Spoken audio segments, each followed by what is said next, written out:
Hey guys, welcome back to our channel Madhav's world. ఈ రోజు Sunday, as usual మీకు తెలుసు ఛాలెంజెస్ డే. ఈసారి నేను తీసుకుంటున్న ఛాలెంజ్ 1 వీక్ కి కాదు, 1 మంత్ కి. ఇది మీకు కావాలంటే 1 మంత్ తీసుకోవచ్చు, 1 వీక్ తీసుకోవచ్చు, ఆర్డర్స్ తీసుకోకుండా కూడా ఉండొచ్చు. బట్ స్టిల్ నేను సజెస్ట్ చేస్తున్నాను, ఈ ఛాలెంజ్ మీరు తీసుకోండి, మీకు నిజంగా హెల్ప్ఫుల్ అవుతుంది. అండ్ ఆల్సో నేను ఈ ఛాలెంజ్ తీసుకుంటున్నానంటే అందరికన్నా హ్యాపీ ఫీల్ అయ్యేది మా అమ్మ. సో దాపే ముందు మ్యాటర్ చెప్పు అంటారా? సో దిస్ వీక్ ఛాలెంజ్ ఏంటంటే, నాకు దిస్ మంత్ ఛాలెంజ్ ఏంటంటే, no earphones, no headphones, no earbuds for 1 month. ఇది కూడా ఒక ఛాలెంజ్ అయినా అని అంటారా? నిజంగా ఛాలెంజ్ బాస్. ఎక్కువ ట్రావెలింగ్స్ లో ఉండే వాళ్ళకి earphones or earbuds లేకుండా ఉండడం అనేది ఎంత పెద్ద టాస్క్ తెలుసా. ఈవెన్ చెప్పాలంటే నేను 18 పేజెస్ మూవీ చూసిన టైంలో అనుకుంటా, అందులో మొబైల్ యూసేజ్ ఇదంతా తక్కువ ఉంటుంది కదా. సో మొబైల్ యూసేజ్ తగ్గిద్దామని అనుకున్నాను, కానీ మన ఈ లైఫ్ స్ట్రక్చర్ లో మొబైల్ లేకుండా వర్క్ అనేది ఎలాంటి వర్క్ కూడా జరగదు. సో మొబైల్ అవాయిడ్ చేయడం కష్టం, కానీ తగ్గించడం ఓకే ట్రై చేశాను. ఇయర్ ఫోన్స్ యూజ్ చేయకుండా ఉండడం ట్రై చేశాను. బట్ కొన్ని రోజుల తర్వాత మళ్ళీ ఒకసారి స్టార్ట్ అయిందంటే మళ్ళీ కంటిన్యూ చేసేస్తాము. బట్ స్టిల్ అప్పుడు ఎప్పుడైతే నేను ఆ బ్రేక్ తీసుకున్నానో అప్పటి నుండి కొంచెం తగ్గింది. ఈసారి 1 మంత్ బ్రేక్ తీసుకుంటున్నాను. ఖచ్చితంగా అంతకన్నా ఎక్కువ తగ్గాలి, ఇంకొంచెం బెటర్గా అవ్వాలి, వీటికి అడిక్ట్ అవ్వకుండా ఉండాలి అని అనుకుంటున్నాను. Will see. ఈ ఛాలెంజ్ నేను ఫస్ట్ అనుకున్నప్పుడు ఇందులో ఏముంది, 1 వీక్ ఇయర్ ఫోన్స్ ఆడుకున్నా ఎందుకు ఉండలేమని అనుకున్నాను. కానీ ఈ జర్నీస్ ఇవన్నీ గుర్తు తెచ్చుకున్నాను. వామ్మో, చాలా జర్నీస్ ఉన్నాయి. ఈ మంత్ మొత్తం మోస్ట్లీ నేను చాలా జర్నీస్ చేయాల్సింది ఉంది. చాలా ఈవెంట్స్, ప్లాన్స్ చాలా ఉన్నాయి.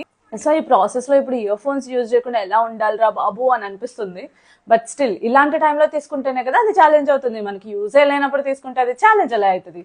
సో అందుకోసమే నేను ఈ 1 మంత్ మొత్తం కట్ చేద్దాం అనుకుంటున్నాను. దేవుడా ప్లీజ్ హెల్ప్ మీ. నేను ఎక్కడా కూడా ear phones, head phones use చేయకుండా ఉండేలాగా please please please please help me. And మీరు కూడా ట్రై చేయండి, నెమ్మదిగా అవాయిడ్ చేయడానికి చూడండి. కొంతమందికి జాబ్ పర్పస్ మీద యూజ్ చేయాల్సి వస్తుంది, బట్ వాళ్ళు ఏం చేయలేరు. ఎవరికైతే అవసరం లేదో వాళ్ళు మాత్రం ఖచ్చితంగా ట్రై చేయండి.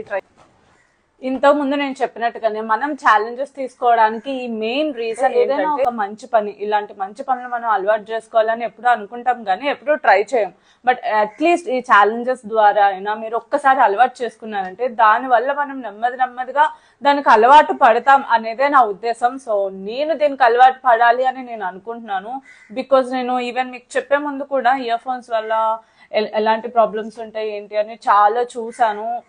మనకు ఆల్రెడీ తెలుసు వాటి వల్ల చాలా ప్రాబ్లమ్స్ వస్తాయని. But comparing to ear phones, head phones చాలా బెటర్ అంట. ఒకవేళ అస్సలు ఉండలేను, నేను ట్రావెలింగ్స్ చేస్తా, జిమ్స్ చేస్తా అంటే మోస్ట్లీ హెడ్ ఫోన్స్కి షిఫ్ట్ అవ్వండి, ఇయర్ ఫోన్స్ మానేసి.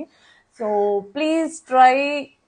నేనైతే మంచిగా అలవాటు చేసుకొని ఫ్యూచర్లో కూడా కొంచెం ఎక్కువ అవాయిడ్ చేద్దాం ఇయర్ ఫోన్స్ని అని అనుకుంటున్నాను. హే వెయిట్ యాక్చువల్గా ఒక విషయం చెప్పాలి. నేను మీకు లీఫీ వెజిటేబుల్స్ ఛాలెంజ్ ఇచ్చా కదా, అది ఐ థింక్ 31st మార్చ్ అనుకుంటూ ఇచ్చాను. సో మీకు ఆ ఛాలెంజ్ ఇవ్వడం కోసం నేను అరౌండ్ 24th, 25th మార్చ్ ఆ టైంలో ఈ ఛాలెంజ్ స్టార్ట్ చేశాను, లీఫీ వెజిటబుల్ ఛాలెంజ్. అప్పటి నుండి ఇప్పటి వరకు నేను డైలీ లీఫీ వెజిటబుల్స్ తింటున్నాను. ఈ రోజు వచ్చిన రియలైజేషన్ నాకు, లైక్ అంటే 1 మంత్ అయింది నేను వెజిటబుల్స్ తిని అని. గ్రేట్, నాకే తెలియలేదు నేను 1 మంత్ నుండి వెజిటబుల్స్ తినట్లేదని. నైస్ కదా. సో ఈ ఛాలెంజెస్ నాకైతే ఇలా యూజ్ అవుతున్నాయి, మీకు ఎంతవరకు యూజ్ అవుతున్నాయో నాకు తెలియదు, కానీ మీకు ఛాలెంజెస్ ఇవ్వడం వల్ల నాకైతే చాలా బెనిఫిట్ అవుతుంది. Thank you very much. ఇప్పుడు నా దగ్గరున్న ఇయర్ బడ్స్ తీసుకెళ్ళి మూట కట్టేసి పైన పడేయాలి. ఏదైనా ఒక బ్యాగ్లో పెట్టేసి పైన పాడేస్తే మళ్ళీ దాన్ని ముట్టరు అనమాట. దగ్గరలో ఉందనుకోండి, మళ్ళీ ఈ విషయం మర్చిపోయి తీసేసుకొని యూజ్ చేసేసామనుకో చాలా ప్రాబ్లం. ఛాలెంజ్ అంటే ఛాలెంజే కదా, ఖచ్చితంగా యాక్సెప్ట్ చేయాలి కదా. సో ఇమీడియట్గా తీసి పడేయాలి అంటే బయట కాదు, ఎందుకంటే డబ్బులు పెట్టి కొనుక్కున్నాం కదా, దాచుకుందాం. So that's it for today. Hope you also will take this challenge. Thank you so much for watching. Bye. Next Sunday ఇంకొక ఛాలెంజ్తో మళ్ళీ కలుద్దాం. బాయ్.